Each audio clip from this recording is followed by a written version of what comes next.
Illuminati, the Anakuna, or whatever the fuck you want to call them, are taking people, injecting them with Ebola, and just sticking them on airplanes, flying them around the world, for apparently no reason whatsoever, except to get people sick, apparently, which is just fucking bizarre as all hell. Anyway, if I sound a little out of sorts, I do have a little black bundle of joy here that is terrorizing me while I'm attempting to do my show. So far in 3 weeks with my little furry ball of love, the little shit machine named Harley, the only casualty so far has been my $80 Black Adder gaming mouse, which she managed to chew through the fucking through the cord while I was actually using it. She thinks everything that I touch is her toy and she gets to play, and that is is a good thing. So there.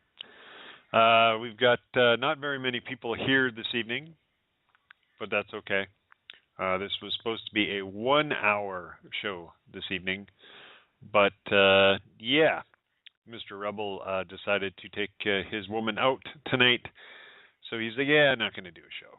So I may go a full 2 hours, or I might just do an hour and then say fuck it and go play with my kitty cat. But anyway, in the chat room we have Ancap Dalek, the Colorado Meth Machine.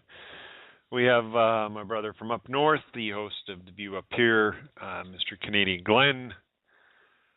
We have a guest listener, which I'm pretty sure is my sweetie pie, Ms. Zoe, listening in. Hello, sweetie pie. We have a couple other guest listeners. We have Into June 26, welcome. And we have the artist formerly known as Schmoop, who is checking in on yet another BTR account. So welcome to you. We have some people on the phone lines as well. One of them is more than likely going to be Mr. Gonzo, PhD. And tonight I stole my old time slot back from Joe Pritch, who I think him and Bree Mars are out tripping the light fantastic, I think, because oddly enough they are both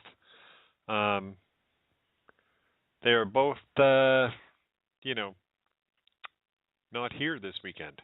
So there's a conspiracy theory for you. There's also one where a friend of mine is injured at the moment, and my white ninja is injured at the moment. And the theory being moseyed about is that they both injured themselves while having rough sex on her front porch.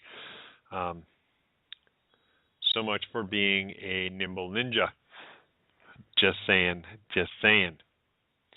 All right, so we've got some conspiracy theories to talk about. I know Schmoop's already got his hand up, so I'm pretty sure we'll be hearing some party rocking in the background, although he was saying he was going to go take a dump, so I don't really, not going to have anybody pooping on my show. At least I hope not. Anyway, having said that, I'm going to screen some calls here, play a tune. Bad Kitty! No more memeing! No, Kitty, you gotta keep quiet. No, Kitty, that's a bad Kitty! Shut up, Kitty! That's a bad kitty. So have a listen to this. Will be Jones losing his fucking mind. Yes, totally fucking reminded me of Mr. Joe Pritch, who is an awesome BTR host as well. Whenever I think of a tinfoil show, I immediately think of Joe. I already know who one of these callers is, and I'm pretty sure I know who the other one is. So, ladies and gentlemen, welcome Mr. Gonzo, PhD. Good evening, Gonzo. Good evening, Puppy. How are you?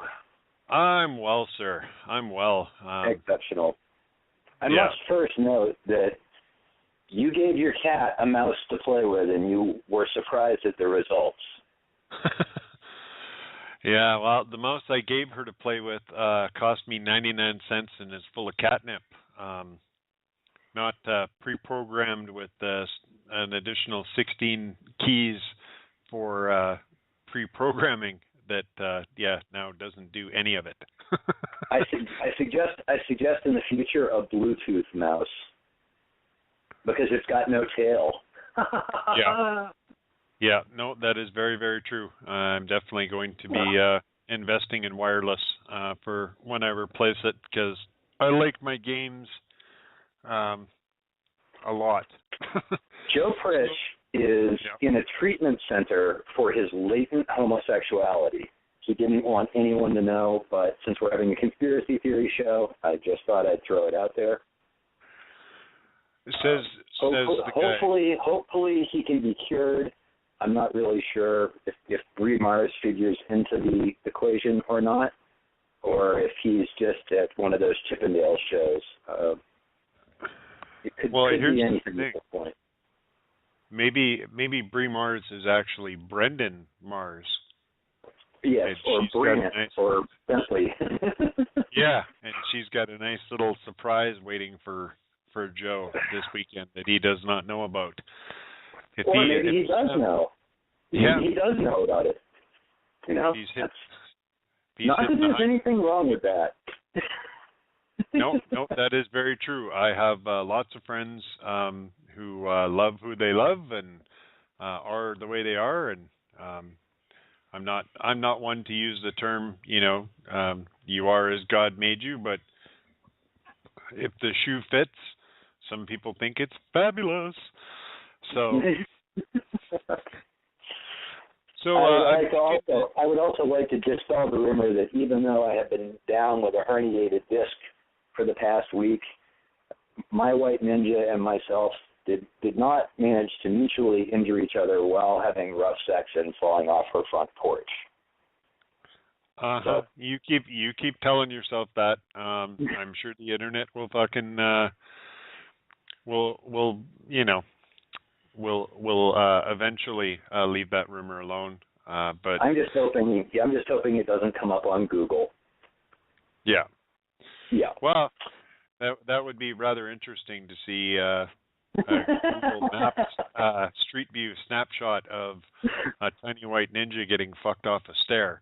That would be that would make for some interesting memes. I'm quite sure about that.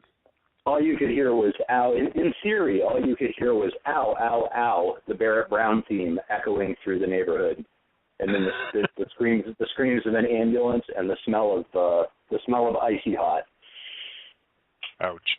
Ouch. Ouch. Ouch. Yeah.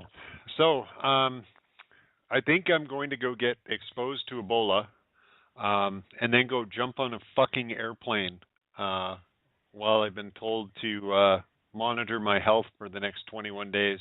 Or better yet, I'm going to go jump on a fucking cruise ship. Sounds reasonable. Yeah. I mean, I know if I was exposed to a virus that has a 90% mortality rate, the first thing I would think of is, I got to fucking get to Cleveland. I would think, my first thought would be, I'm going to Disneyland. Yeah. But in all fairness, to the tinfoilers out there who think that the U.S. brought Ebola over to help secure the country, you have a better chance of catching something else in a hospital and dying than you do from getting fucking Ebola. Typical staph infections picked up in hospitals kill more people than the things that people go into hospitals for that hurt people.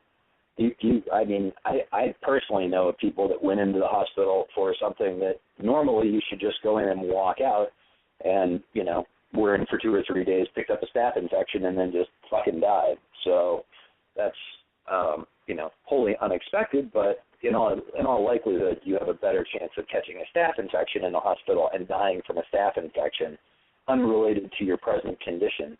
If you walk in with pneumonia and catch a staph infection, you're probably going to fucking die. And oh, absolutely. So that's that's more likely than I think catching Ebola. And Jenny McCarthy is as dumb as a bag of smashed assholes. She has never ever shown anything larger than the intellectual capacity of a sand flea. She just happened to be in Playboy like 20 years ago while she was still hot. And I mean, you don't listen to what comes out of her mouth. You stick things in her mouth. That's what Jenny McCarthy is for. Yeah. She is. She makes the chemtrail people look absolutely fucking intelligent compared to her. And speaking of chemtrails, I read an interesting article on Vice.com, and I know everybody fucking mocks Vice, whatever. Sometimes they actually do some good articles, and this one hit home to me. It's a story about a gentleman by the name of Chris Bovey. He's from Devon, England, and while he was on a flight going from Buenos Aires to back to the UK, his plane had to make an emergency landing, so they were dumping fuel before they landed, which, you know, is the reasonable and responsible thing for an airliner to do. He decided to pull out his phone and film it. And then he uploaded it to YouTube and said, "Oh my God, I was on a plane that was spraying chemtrails. Nanotechnology in the air." Now, he let this video go. It has over 1 million views on YouTube, 20,000 shares, and just hundreds of comments with people telling people to wake up. And then he decided to tell the world that he was detained at Heathrow and interrogated and had his phone confiscated because of the conspiracy. Well, he got tired of people blowing up his social media asking him about his video, so he finally told the world that it was indeed fake. And over a year later, people are still using his video as proof of chemtrails. Dumping fuel. I'm not really sure what dumping fuel has to do with chemtrails, because that's dumping fuel. If I go outside and ride my riding lawnmower around my lawn, spewing gasoline into the air, I'm not creating chemtrails. I'm eventually probably just going to kill all the grass. So yep. I'm not. Now, on the other hand, if they're dumping coming in at below a certain altitude, then they could have just dumped airline fuel on school children that were out playing, which is probably incredibly carcinogenic and not particularly responsible. That would be something to complain about, but not something that seems completely unrelated, like chemtrails. Yeah, because we all know that Harvard. I just tweeted you the article on Vice so you can read that he went into it knowing he was going to troll the chemtrail ones. Another issue is I don't know if you know Matt's Quick Hit. Oh yeah. He's a good follow on Twitter. The same person who I got the Veterans Today story also gave me a wonderful retweet on a lady in Texas. And no, it's not the crazy bitch that called into the show and told people to go looting at the Pack and Save and at Walmart and Best Buy. And Walgreens. Can't forget Walgreens. In the fall every year, spiders in Texas, young to just a little older than baby spiders, they put out these strands that get picked up by the breeze so that they can spread and go find a new home once they're done leaving their mother's web type area. Okay. And so anyway, it happens every year. I have friends in Texas that I've known for over a decade, and they usually only see it maybe once, maybe every 2 or 3 years. They actually get to see them, but it actually made the news in Dallas that these people are reporting flying silk webs, and they even reported, that hey, they're spiders. Well, this lady's tweeting out that it's failed chemtrails made of nanotechnology, and it was all going to kill you. I am fairly certain that there was probably a pig named Wilbur and a spider named Charlotte involved in this conspiracy. Yeah, that's what I was thinking as well. So Matt tweets at this lady that no, hey, it's just spiders, and even linked a news story with video of it. This lady favorites the tweet, and then for the next 6 hours does nothing but continually tweet out the picture of the spiders floating through the air as chemtrails and proof of chemtrails and nanotechnology.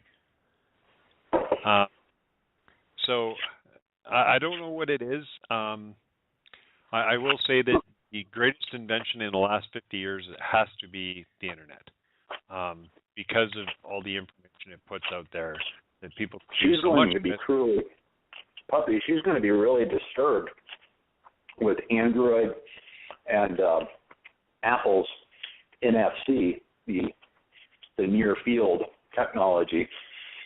Can you imagine if somebody thinks that spiders floating through the air are nanotechnology? Imagine when you can pay for a pack of cigarettes at the store just by pulling out your phone and swiping it by a little black box. When Apple Pay starts in a few weeks, and I'm sure Google Wallet or whatever is going to follow that, these same mouth-breathing morons are going to freak because we all know that this is all directly related to safety somehow. Oh, absolutely. Ron Breinart has a cork wall completely blank over 9,000 push pins and at least 6 skeins of yarn, and he's getting ready to map all this out. So if you're looking for some hard-hitting journalism from the ex-executive editor of Raw Deal or Raw Story or whatever, I'm sure it'll be coming soon. Yeah. On that note, Mr. Schmoop is asking in the chat to come on. So, ladies and gentlemen, everybody's favorite Nazi dinosaur, the one, the only, Mr. Schmoop. Had a love child that smoked crack cocaine. That's what it would sound like. I totally should have Googled some Glenn Beck rage today and downloaded some of his clips as well. Because, that guy's fucking super strange as well. He used to be a fucking middle of the road dude. He made $30 million last year beating Glenn Beck. Wow. That makes me want to kill myself. Don't be doing that. Don't be doing that. I won't. Yeah. I have Alex Jones. I have my Alex Jones subscription to live for. Yeah. That. So have you heard any good conspiracy theories re-Ebola this week? Well, the one that seems to be the most prevalent is this whole tinfoil thing about, HARP or DARPA or somebody's loading infected people onto random airlines and sending them. I think what I've seen this week is the CDC, the U.S. Center for Disease Control, appears to be about as effective as the disaster as FEMA was during New Orleans. That's what I've learned, is that the Center for Disease Control is probably staffed by 2 people and with 1 wired landline, and that's really just inadequate. And they probably have a budget of $60 billion, which is spent on office furniture that's somewhere in Des Moines, Iowa. Well, it's not really a conspiracy. It's an observation that the CDC are completely fucking inadequate, just like just about every other government agency. No, that is true. I could actually, I actually agree with you there. One conspiracy theory that I managed to, just doing research on my own, was the train car loads of waterproof coffin liners that was floating around the internet, both in and around Katrina, and after that with the FEMA stocking up on cheap coffins for the coming pandemic, and people tweeting out pictures of stacks and stacks and stacks of these plastic coffins, including diagrams of how they're constructed and how they're used for deep burial and putting multiple people into a hole, except for the fact that the pictures that they were tweeting were from a field that was rented by a company that manufactures waterproof grave liners for places that have a high water table, so that what you do is you put the coffin inside the liner, snap the lid closed, and the water doesn't get in and ruin the body and the whatnot. And the reason that they were stacked outside was because they're waterproof, and they didn't need to actually put them inside a warehouse. And they're for the southeastern United States, Louisiana, Florida, Georgia, where they have a high water table and are subject to flooding. So, that to me just blew my mind. Well, it used to be that if you wanted to read books by completely crazy fucking people, you used to have to find booksellers that catered to conspiracy nuts.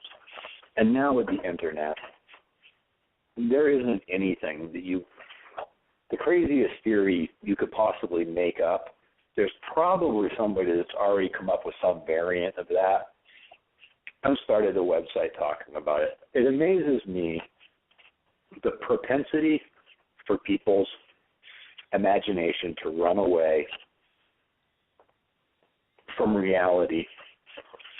I mean, you can't write movies like, this is like The Walking Dead. I think it's The Walking Dead. I don't even watch it, but it's the Ebola thing. I mean, it's just right now, mainstream media is doing people a giant disservice by selling fear, uncertainty, and doubt. The whole FUD factor is really getting to a point where it's really starting to affect the mindset of the entire population. Whereas before, the internet when the internet went mobile and the user interface became so simple that mouth-breathing retards could access the internet, I long for the days when the UI was a lot more complicated, or at least complicated enough to scare stupid people away. Because now the UI is so simple, the user interface is so simple that even the craziest, dumbest motherfuckers on the planet are on the internet. And the content shows. And it's too bad, because the internet was a much more intelligent place before it was invaded by morons with $40 smartphones. Yep. Yep, I completely freaking agree. There, other than the people that would hang out on the AOL homepage, and chat on AIM.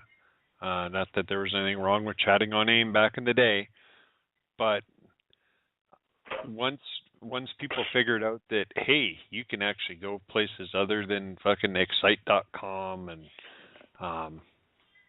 Lycos and whatever the other main start pages were out there.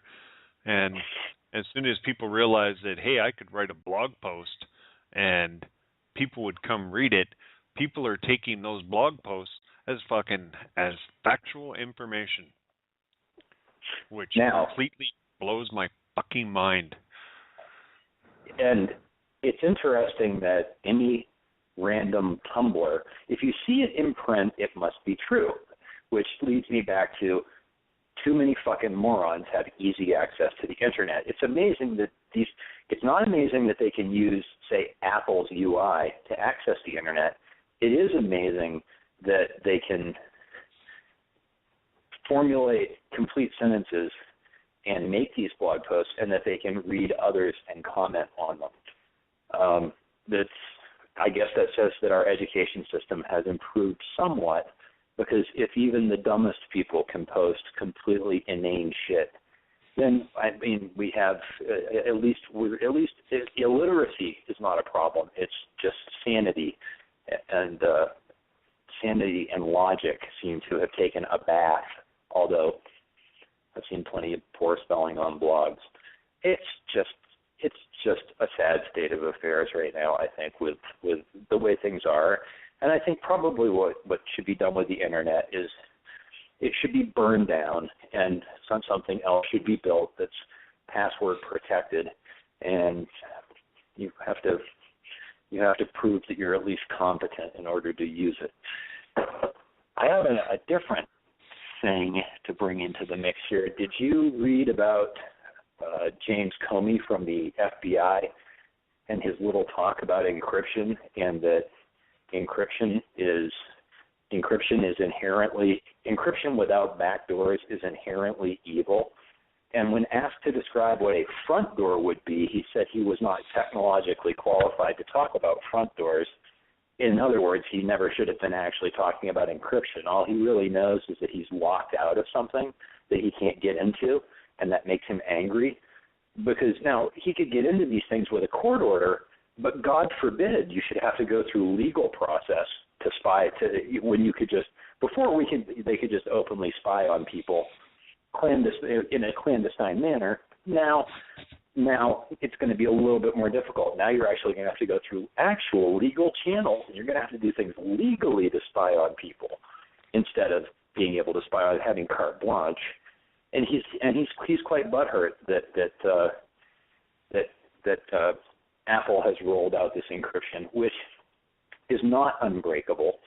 And the fact of the matter is, if you sync an iPhone to your computer and you don't encrypt it, you can encrypt the backup, but if you don't encrypt the backup and they come and they kick your door down and they take your computer and your phone, they can still get into your phone, and they can still get into all the backups. If you encrypt the backups, it's going to be more difficult, but it's not an impossible situation. It's also not going to stop kidnappings and save babies from burning buildings. And go do a little thing on Comey's latest. Just type in Comey and encryption talk into Google and look and see. Because this is what the head of the FBI is this vastly uninformed, especially since his buddies over at the NSA have just about ruined America's tech industry by backdooring the shit out of everything to a point where our cloud services, nobody in the world wants to use our cloud services because everybody's afraid that they're all backdoored. I saw one of the premier Apple technicians say, hey guys, you in the U.S., why don't you just completely ruin your encryption, and that will give the rest of the world the opportunity to take all the business that you guys are screwing yourselves out of by having this ridiculous debate over what is essentially the right to human privacy.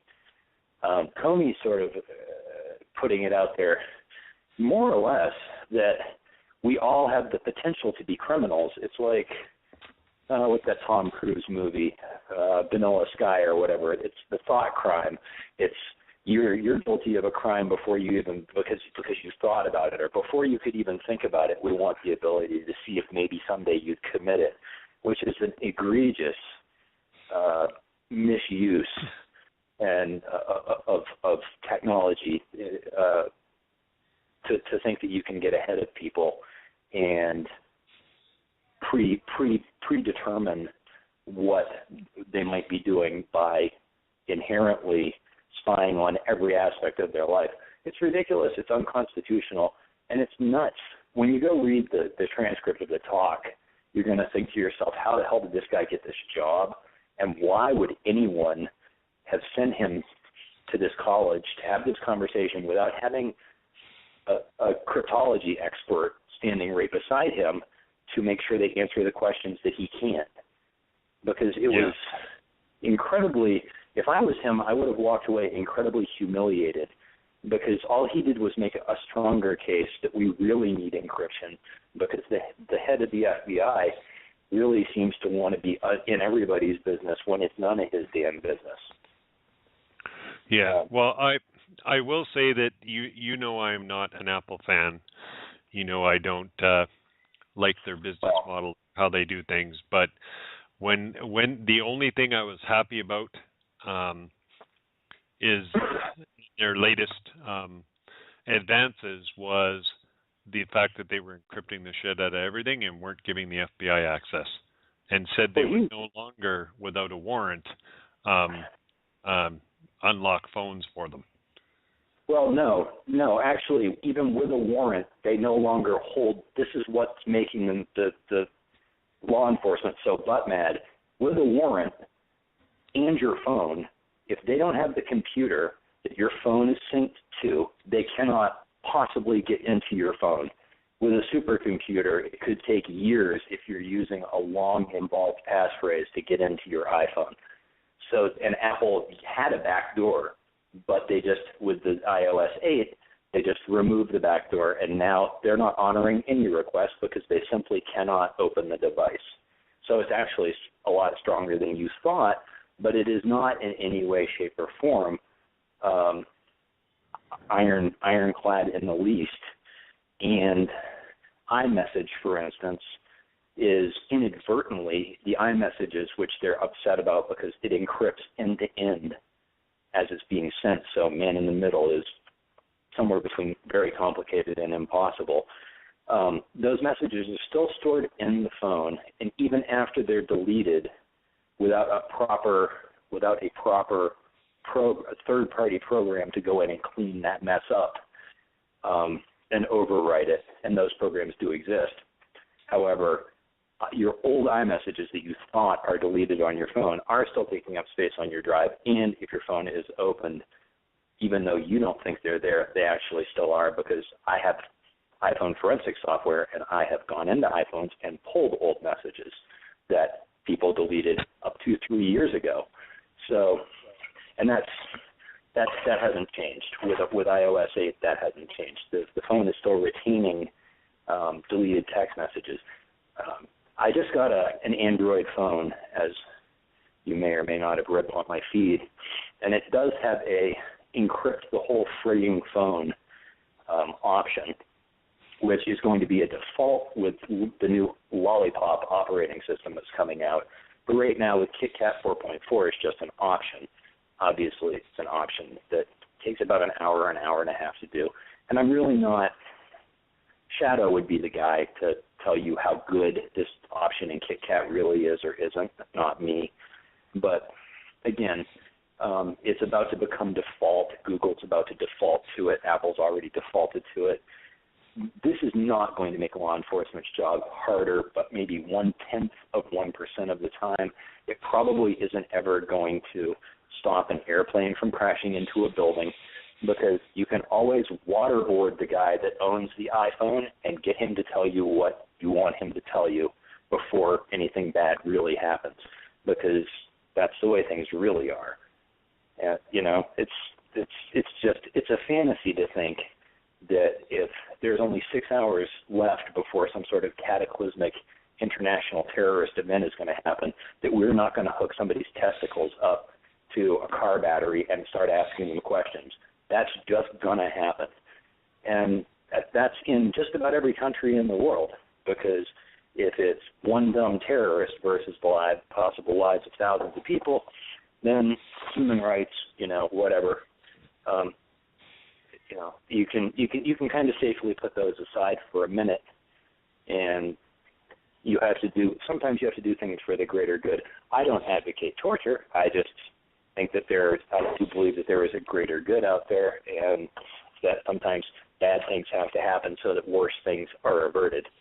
And like I said, I don't advocate torture at all. I don't agree with it either. I'm just saying that as a fact, Jeremy Scahill and Dirty Wars can proves over and over again that that's something that's in our playbook, and it's not coming out, no matter how much denial there is, black sites and all this other stuff. It's just, that's the way it is. We can fight about it. I don't know what we could do. Can't really vote anybody out of office over it. Occasionally, somebody from the military will get thrown under the bus, have to retire early. They can go to work for Blackwater for 10 times what they were making. They throw someone under the bus once in a while for stepping outside the lines. But generally speaking, war is a dirty business, and people are going to fucking die, and people are going to get hurt. And right now, we got a war going on, and it's a dirty war. I just wish that one segment of the war didn't seem to be against a segment of innocent people that don't have a goddamn thing to do with the ideological war that we have going on, and that would be just the general American population. We don't need to spy on civilians. Spy on fucking terrorists. Who's going to argue with tapping some terrorist's phone? No one's going to argue about that. I mean, it's a constitutional right. So, anyhow, I don't know, man. Sorry. You know me. I'm a rights guy. I like people having their rights and exercising them. But yeah, I agree. If you're gonna fucking hack into some dude's phone in Pakistan because you think he's planning on setting off a car bomb in Times Square, I'm fucking totally okay with that. But you looking at fucking Becky Sue's Instagram account on her iPhone in the middle of Idaho, what the fuck does that have to do with terror? It doesn't. Well, for instance, there's a $250,000 lawsuit going on right now against the DEA, who arrested a woman who was involved with a cocaine ring, and one of the investigating officers took a bunch of pictures out of her phone, created a Facebook profile, and then started talking to people as her. Facebook got all pissed off about that because they said, you can't pretend to be someone you're not. And the article that I read was called Facebook Unfriends the DEA, which I thought was kind of funny. But they're pissed off because they don't want undercover sting operations being run on Facebook. And I mean, there's two sides to that. I mean, I can understand why the DEA would want to do anti-terror stuff. I'm not really sure that fair use of social media would be, if you go on Instagram, which I don't even have an account, but I've read an article in the Daily Dot a couple months ago that said, like, idiots that deal drugs on Instagram. If you have an Instagram account that's called I Sell Ecstasy, and the cops come on and pretend to be a 22-year-old stewardess from Russia named Irina and meet you in the middle of Times Square and take 200 ecstasy pills from you and then throw you in jail, tough shit. But this is uncharted territory we're going into, uncharted intellectual territory that we're going into, pup. And it's going to get used and misused a lot. And we don't have any parameters for it. Our founding fathers, I don't think they ever really thought too much about the internet. So, and obviously the Constitution is that's not based on a digital age. So it's going to be interesting to see what develops over the next 10 years and what's okay and what's not. But it's not okay to spy on people just for the sake of information's out there, so we should have free access to it. No. That's like saying that nobody should be allowed to lock their house. If you came home and the RCMP were sitting in your living room looking through your underwear drawer because your house was unlocked, you'd probably wind up with a really nice portion of house in Tahiti, courtesy of the RCMP, because just because your house is unlocked doesn't mean they can come look in your underwear drawer. No, exactly. There's a direct correlation. There's a direct correlation to digital technology. I mean, do we all have to deeply encrypt every single frigging thing we do just so the fact that, like, I Googled, I want to buy a Hunter Thompson poster? I mean, is that anybody's fucking business but mine? I don't think it is. And, I mean, if that's going to go in a database, it's one thing to use that to target me for ad sales, which I resent, but I understand that if you, by using, use ixquick.com, and that way you don't wind up getting targeted information gathered about you. They just scrape Google for you. But if you use Google for certain things, then you can sort of expect it's not free. I mean, they present their services as free, but they're not free. They come with a cost, and the cost is your information. And if you're willing to trade that off, just like Facebook, then you don't have any complaints. I don't have a Facebook account. If I had a Facebook account, you would not hear me say anything about Facebook that would make me sound like a hypocrite. I'd say I have a Facebook account and they're mining my information and I deserve everything I get because I'm dumb enough to have a Facebook account and I like having my data mined. Yeah.